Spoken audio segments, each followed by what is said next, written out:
तर शरद पवारांनी मनसेबाबत एक महत्त्वाचं विधान केलंय। मनसेबाबतचा निर्णय हा महाविकास आघाडी एकत्र बसून घेईल।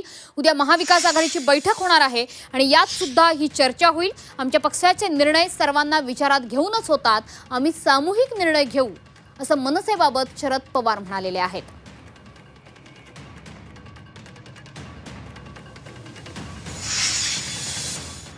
उद्या आमची बैठक आहे ना, उद्याच आमची बैठक, त्या बैठकीत साधारणतः सगळ्यांसोबत होऊन निर्णय होईल। महाविकास आघाडी तुमचा शब्द अंतिम असतो, तुम्ही कन्व्हिन्स कराल का राज ठाकरे आणि काँग्रेसला? असं आहे की मी तुमचा आभारी आहे, तुम्ही मला एवढं महत्त्व दिलं। कसं असं आहे की आम्ही चर्चा करू, आमचे सगळे सहकारी त्यांची मतं घ्यावी लागतील।